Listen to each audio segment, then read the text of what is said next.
네, 안녕하세요. 예스맨입니다. 여러분들의 구독과 좋아요로 이 채널이 유지되고 있습니다. 영상 속도는 1.5배를 추천드리는 바이고요. 같이 한번 내용을 보도록 하겠습니다.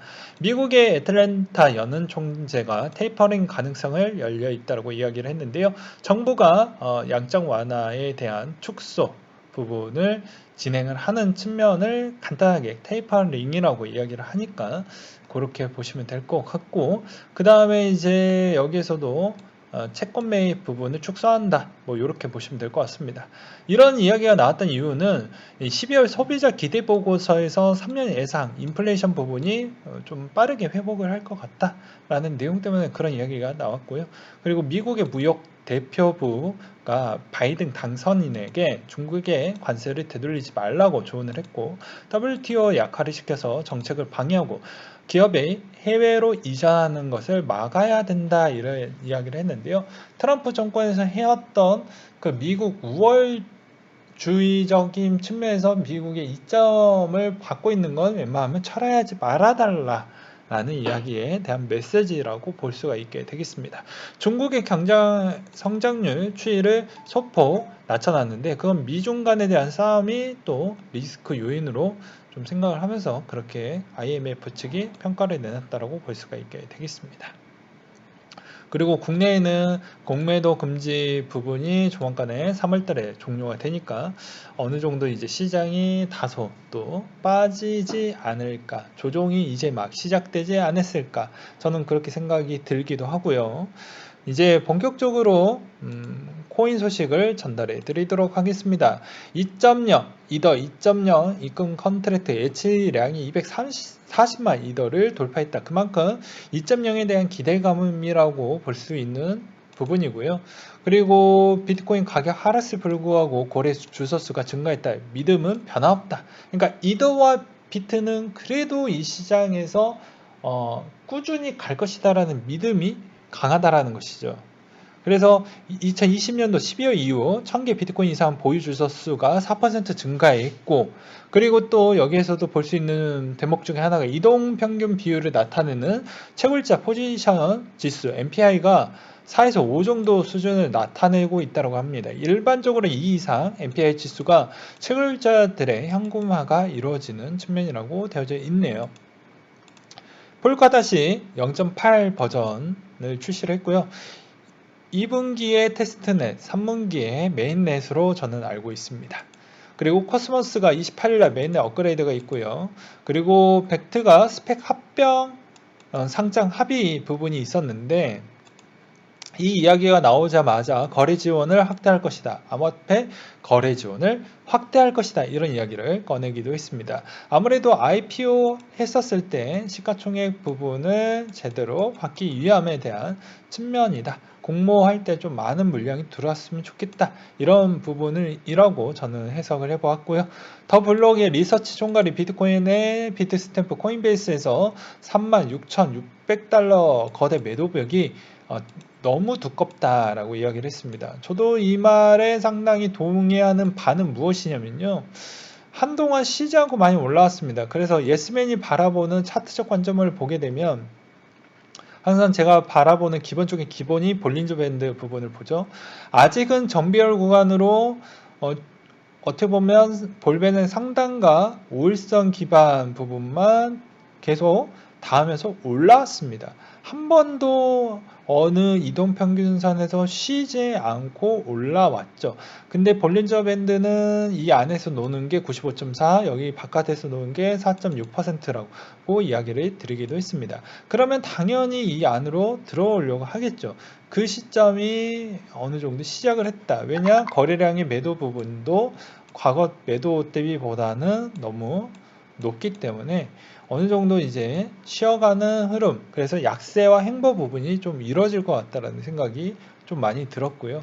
그리고 이제 여기에서 가장 중요한 도미넌스 추이를 안 보고 넘어갈 수는 없겠죠. 도미넌스 추이를 보게 되었을 때도 지금 한 대략적으로 69%를 보여주고 있는 실정입니다. 그러하는데 한동안 추세는 여기에서 조금 도미넌스가 빠져주거나 아니면 여기서 지지부진하게 갈 확률이 높다. 그래서 여기서 좀 한 템포 쉼표 역할을 해줄 것이고, 여기에서 또 하나 신규가 좀 많이 늘어났기 때문에 신규 팁으로 설명을 드리도록 하겠습니다. 보게 되면은 왜 이더가 이렇게까지 잘 버텨주는 이유 중에 하나는 여기도 워너마켓, BTC마켓, 테더마켓이 있습니다. 매번 설명을 드렸지만 신규분들은 또 새롭게 들릴 수가 있기 때문에 간단하게 이야기하고 넘어가도록 하겠습니다. 여기도 이더가 있어요. 이더의 도미넌스 추이는 어떠냐라고 보게 되면 도미넌스는 그렇게 많이 빠져주지 않았습니다. 네, 제가 인터넷이 좀 별로 좋지 않아서 그러는데 대략적으로 제가 한번 그려보겠어요. 지금 한 요 정도 선입니다. 여기에 있어요. 그러하다 보니까 당연히 그만큼 이더가 여기 마켓에서 방어를 해줬으니 원화와 테더에서 나오는 매도 부분의 하나의 마켓이라도 버텨주고 있으니까 적정 수준 가격을 계속 유지하고 있고, 여기서 여러분들이 원하는 알트 불장이 나오려면 모든 알트 여기 있는 모든 마켓이 다 업사이클이 나와야 됩니다. 업이 나와야 돼요. 하나라도 다운이 있으면 안 됩니다. 근데 현 시점에서 알트코인을 보게 되면 어떤 현상이 있냐면요, 업이 있고 다운이 있고 업이 있는 현상이 좀 많거든요. 그러니까 그런 거를 좀 보시면서 무엇이 조금 더 갈 것인지 이런 걸 좀 보게 되면 그나마 좀 도움이 되지 않을까 싶습니다. 그래서 라이트코인도 또 보게 되면, 자, 라이트코인도 보게 되면은 그냥 밋밋해요. 근데 더 이상 빠지진 않았죠. 그러니까 원화랑 테더 부분에 있었을 때도 어느 정도 그게 버텨주었다 라고 볼 수가 있다라는 것입니다. 그렇게 설명을 드리겠고요. 그리고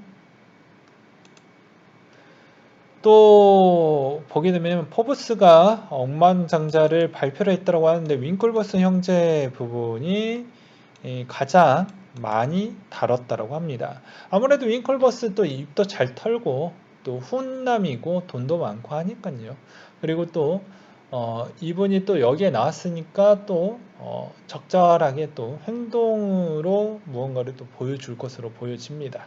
우리한테는 또 홍보 마케팅에 또 거대 인물이기 때문에 뭐 도움은 되겠죠. 그 다음으로는 뭐 팀 드레이퍼, 그리고 마이크 셀러, 마이크 노보그라츠 분이 좀 눈에 들어오고요. 비탈릭 씨도 보입니다. 그리고 테더에 대한 소송 법적 제출이 가까워지는데 15일 기준점에서 많은 변화폭이 만약에 장중에 만약에 급락이 나온다고 해도 우리는 도망가지 말고 비트가 없는 자는 해지용으로 비트를 좀 사는 형태로 좀 가져가셨으면 좋겠고요. 넥슨의 빗썸에 인수계획이 없다라는 이야기가 나왔는데 또 한편으로 이런 생각을 해볼 수가 있습니다. 과거에 코빗도 넥슨 부분이 갖고 있었는데 또 글쎄요. 여기에서도 김정주 씨가 이렇게 정리를 했던 측면이 있었기 때문에 빗썸을 어떻게 또 바라볼지는 좀 더 봐야 될 것 같습니다. 이게 기술적으로 약간의 가격의 입찰을 좀 안 한다라고 해서 좀 더 이 과열 현상을 좀 방어하기 위한 그런 심리적인 요인으로 이렇게 이야기를 한 것인지, 아니면 정말로 관심이 없는 것인지 그것을 좀 볼 필요성이 있겠고요. 그리고 리플의 아마존 출신이 임원이 연임이 됐다라는 소식과, 그리고 오미세고가 이더리움 완벽 호환 내용이라고 해가지고 여기서도 보게 되면 바이낸스 트윗에 보면 오미세고 이더리움과 완벽하게 호환되는 확장 솔루션으로 이더리움 가스 비용을 절감하고 종선 시간을 단축하는 데 사용하게 될 것이다. 이더리움을 홀드하고 있는 분은 오미세고와 같이 가져가는 것을 추천드리는 바이다 라고 되어져 있어요. 그래서 관심 가져보시면 될 것 같고, 비트코인 올해 1억까지 블록체인 전문가 3인이 이런 이야기를 했다고 합니다. 보게 되면 박성준 씨, 최하인 씨, 그리고 김서준 씨인데요. 여기서 또 보게 되면은 그렇게 보는 이유가 무엇이냐, 제도권으로 일단 들어왔다라는 내용을 여기서도 볼 수가 있어요. 예, 그리고 기관들이 많이 샀다라는 내용이 있어요. 그래서 그것으로 보았을 때 우리는 5천만 원에서 1억 원까지는 상승하는 시뮬레이션을 좀 보고 있고 보고서들도 잇따라 그렇게 나와주고 있다. 그리고 암호화폐 자산으로 인정을 받고 있기 때문에 그러하다.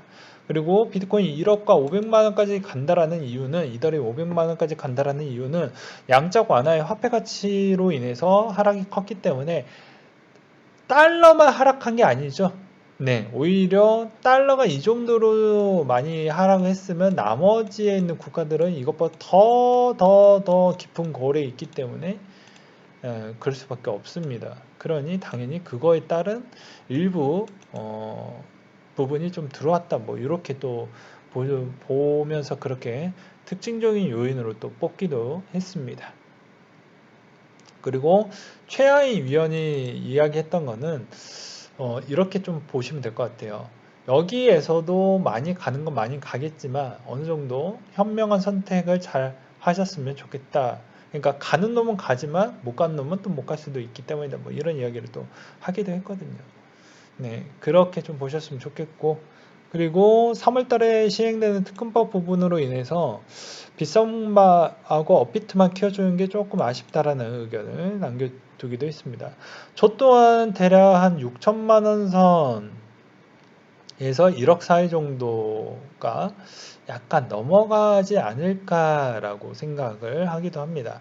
일단은 5천이 넘어간다라는 의미는 저는 그때부터는 약간의 버블 정도라고 생각을 하고 있고, 그리고 1억을 찍었을 때는 진짜 완벽하게 다 누구나 1억은 좀 이제부터는 좀 털어야 되지 않겠냐라는 주장이 나오고 있는 실정이기 때문에 웬만하면 1억에서 또 한 테프 1억을 더 높게 보는 그런 생각은 약간은 좀 내려놓으시고, 만약에 더 들고 가실 분들은 여기서 자산에 조금은 비중을 암호화폐 비중을 좀 낮춰서 가져갔으면 좋겠습니다. 그 이유는 시총에 저는 의거해서 보는데요. 대략 시총이 비트코인 5천만 원, 6천만 원대가 되면 이 단일 시가총액 추이가 1,000조 원에 육박을 해버립니다. 네, 그렇기 때문에 저는 그런 시점으로 좀 본 거예요. 그래서 여기에 2,000조 가는 게 과연 맞을까?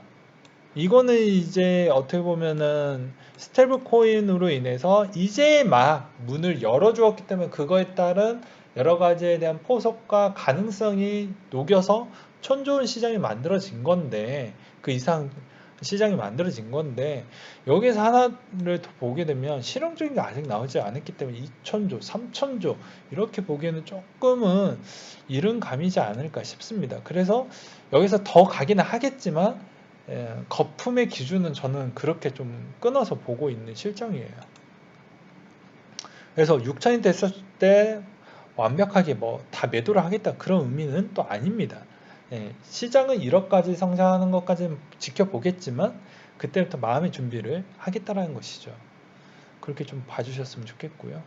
그리고 충분히 이더리움이 500만 원까지 간다라는 것 또한 비트가 1억이 되면 충분히 그 정도는 갈 것으로 보여집니다. 네. 그래서 그렇게 보시는 게 맞을 것 같아요. 네. 그리고 하나 더 보여드리면 뭐 요런 것만 보아도 여기에 있는 이 물량들만 보아도 어마어마하죠. 그리고 여기에 채굴 물량, 그리고 기타 보이지 않는 고래들 지각, 그래서 여기서 또 훼손된 지각, 소송이 진행된 지각, 이런 것까지 또 본다고 하면 어마어마하게 수치상으로 보았을 때 비트코인이 그만큼 희소성이 있다라고 볼 수도 있죠. 그래서 충분히 가능하다라고 봅니다. 네, 그러하고요. 그리고 여기서도 페이팔의 암호화폐 거래 2.4억 달러까지 도달을 했다고 하는데요. 보게 되면은 큰 규모의 비트코인 보유자들의 저점 매수함으로써 회복의 박차를 가한 것으로 보여진다. 그것은 트위터 부분에 의한 것이다. 뭐 트위터 요 부분에 대한 의한 것이라고 되어져 있는데, 여기서 보게 되면은 하락하는 동안 1000 비트코인 이상의 지갑 주소가 계속해서 증가하였다라고 발견을 했다라고 합니다. 그래서 요거 그냥 참고만 하셨으면 좋겠고요. 그리고 여러분들이 가장 중요한 건 지금 너무 많이 이렇게 유동폭이 변동폭이 너무 크다 보니까 가끔씩 판단을 어떻게 해야 할지 모를 때가 있습니다. 그때마다 뭘 봐야 된다? 상위 이런 거기에 선물 거래소의 펀딩비를 좀 보셔라 라고 설명을 드리기도 했습니다. 이거 진짜 중요한 거예요. 그 다음으로 또 보게 되면 바이낸스 오브스 디파이 지원 펀드 부분이 출시를 했다라는 거, 그리고 중국의 농업은행이 ATM기 디지털 위안의 ATM기를 시범 운용한다라고 되어져 있습니다. 그리고 JP모건에 대한 이야기를 좀 해보고 싶었는데요. 비트코인 ETF 단기적 하락을 유인할 것이다 라고 했어요.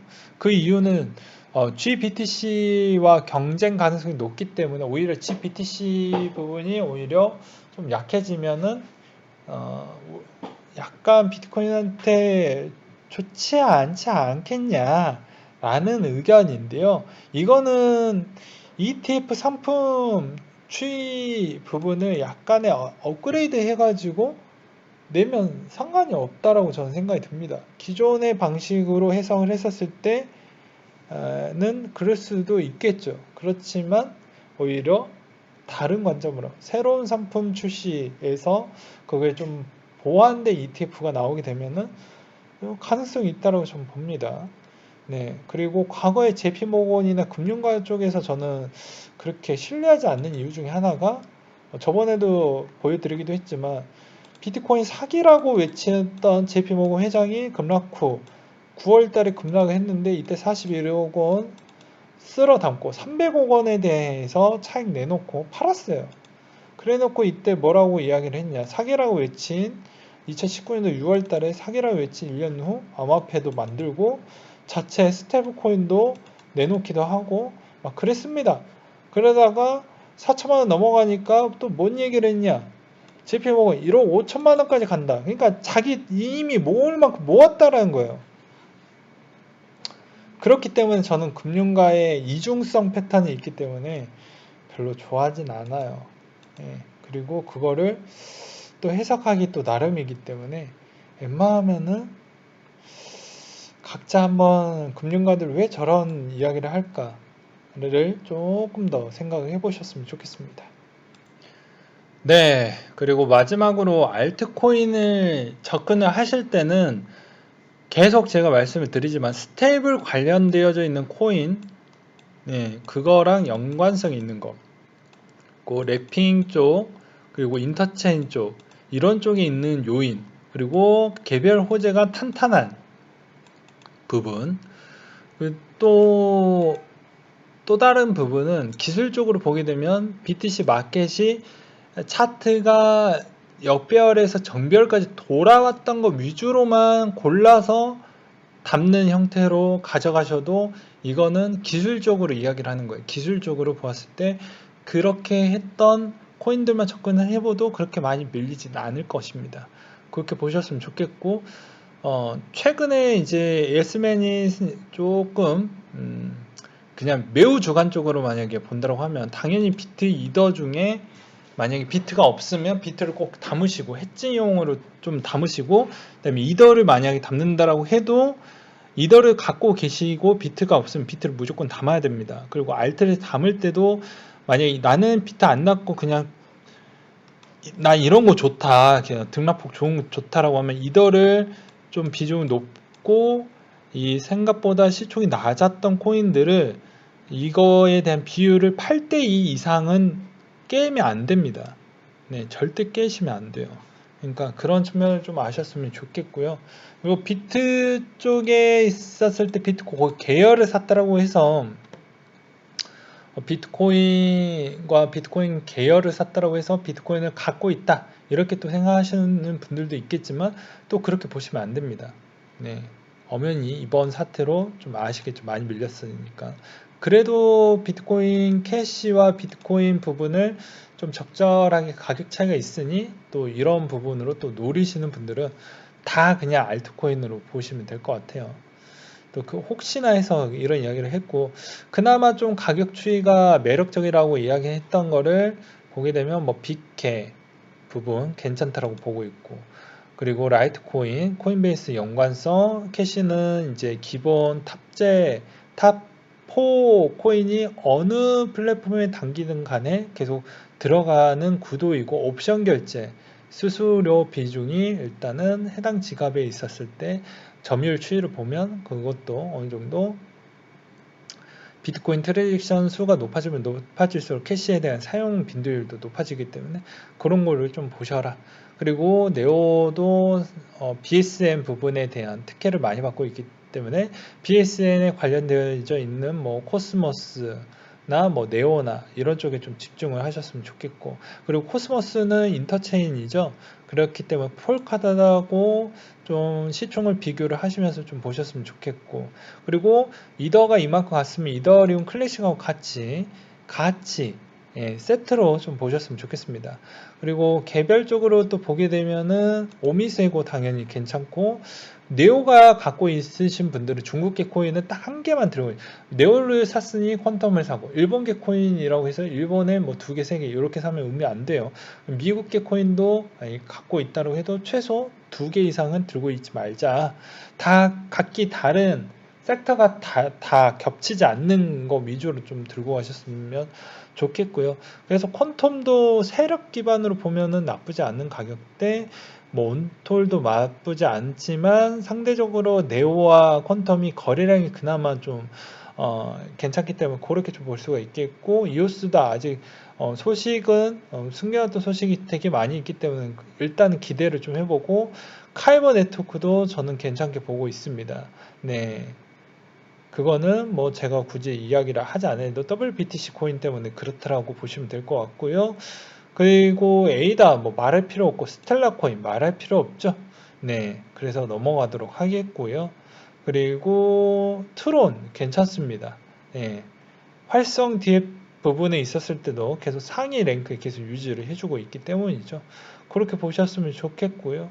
그리고 이제 여기서 또 보게 되면 그나마 시총이 제일 낮았던 거를 뽑는다고 하면 뭐 당연히 폴리메스 정도까지만 좋고, 진리카나 비체인은 한 중형급이니까 요거는 좀 유심하게 계속 보셔라 라고 설명을 드리고 싶습니다. 네. 그리고 나머지 거는 그렇게 눈에 들어올 거는 또 소형 중에 코크 체인 정도 하나 뽑고요. 뭐 요렇게 설명을 하겠습니다. 그리고 하나 진짜 어거지로 뽑는다라고 하면은 룸 네트워크까지 저는 그렇게 볼 것 같아요. 웬만하면. 네, 그 정도 순으로 보고 있는 시장입니다. 이건 저의 생각이고, 그리고 매번 구독자 여러분들이 뭐가 좋아요, 뭐가 좋아요 했기 때문에 이야기를 했어요. 그래서 원칙도 설명을 드렸죠. 분야별로 나누고, 비트 없으면 비트 일단 영순위, 그 다음에 내가 알트 있으면 나머지 건 다 알트 중에 비율은 절대 8대2 법칙을 깨지 말자. 진짜 나는 도박성을 노린다라고 해도 7대3까지만 해라. 그리고 여기서도 개별적인 호재 부분이 있었던 거 위주로만 좀 뽑았습니다. 그러니까 올라가는 거를 리턴 효과를 보는 거를 전 너무 높게 보진 않았어요. 오히려 리스크를 조금 더 줄일 수 있을 만한 거 위주로 좀 뽑았습니다. 어떻게 보면은 이게 여러분들 성향과 제 투자 성향에 또 맞지 않는 부분도 있으니 각자 한번 판단을 해보셨으면 좋겠습니다. 너무 이거를 또 되게 궁금해 하시는 분들이 너무 많아서 이번 편에 좀 다뤄보았다는 점을 꼭 기억을 해 두셨으면 좋겠습니다. 제가 왜 이런 거 다 뽑은 게 대충 뽑은 게 아닙니다. 다 이유가 있어요. 나중에 한번 공부를 해보시면 아마 아실 것입니다. 네, 이상으로 마치도록 할게요.